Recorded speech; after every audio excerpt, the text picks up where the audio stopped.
इस वीडियो में हम लोग समझने की कोशिश करेंगे कि हर्षवर्धन जो कि राजकुमार थे, यह थानेसर जो कि हरियाणा में है, और यह कन्नौज के शासक बनकर के कैसे प्रसिद्ध हुए, जबकि थानेसर और कन्नौज के बीच की दूरी लगभग 580 किलोमीटर दूर है। थानेसर हरियाणा में है, कन्नौज उत्तर प्रदेश में है। जब ये शासक बने थे वह मात्र 16 साल के थे। ये कैसे पॉसिबल हो पाया, इसी चीज को हम लोग समझने की कोशिश करेंगे।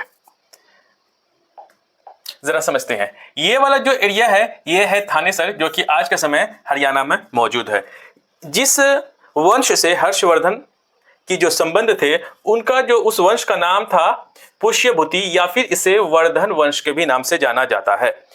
और इसी जो वर्धन वंश के जो राजा थे, जब यह मात्र 16 ही साल के थे, इसके बड़े भाई जो थे उनका नाम था राज्यवर्धन। हुआ यूं कि हर्षवर्धन की एक बड़ी बहन थी जिसका नाम था राजश्री। राजश्री की जो विवाह हुआ था वो था कन्नौज में एक वंश था जिसका नाम था माखरी राजवंश। कन्नौज माखरी राजवंश का एकलौता राजकुमार जिसका नाम था ग्रहवर्मन। इसका मतलब यह है कि राजश्री का जो विवाह हुआ था वो हुआ था ग्रहवर्मन से। यहां तक तो बात बिल्कुल ठीक है। बात जब शादी होने के बाद कुछ दिन के बाद यहीं से कन्नौज के दूरी से यहाँ पे एक जगह है बंगाल के लगभग आसपास, वहीं पे एक वंश हुआ करता था जिसे गौड़ वंश कहा जाता है।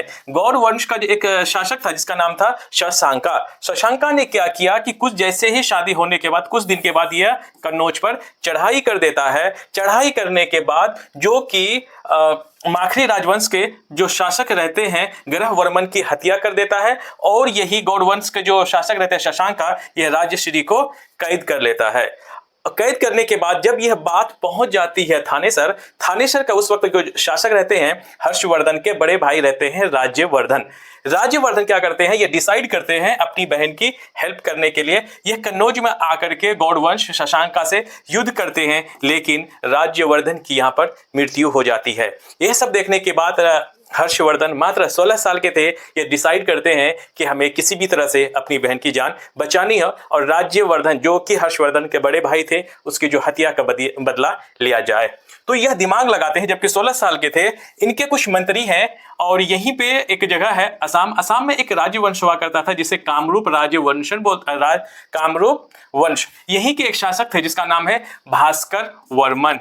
ये जो हर्षवर्धन जो है इनसे एक गठबंधन करते हैं, और इसमें डिसाइड होता है कि किसी भी तरह से शशांका को कन्नौज से हटाया जाए, क्योंकि यहाँ की जो शासक थे कामरूप के जो वंश के जो शासक थे शशांका, उसको पहले भी बहुत ज्यादा परेशान कर चुका था। इसी का जो कामरूप के जो वंश के जो शासक थे वह भी इस चीज का मौका ढूंढ रहे थे कि कैसे शशांका को हराया जाए।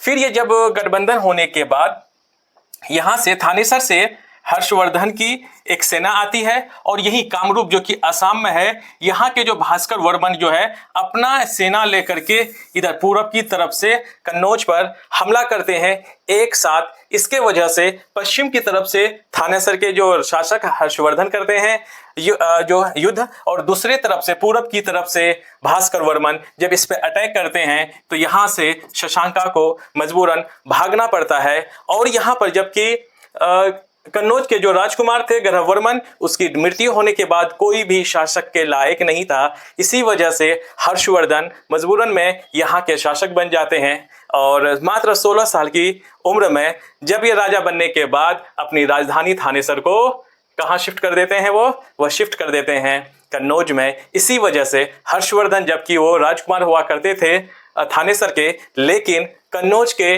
प्रसिद्ध शासक बनकर के इसी हिसाब से वह प्रसिद्ध होते हैं।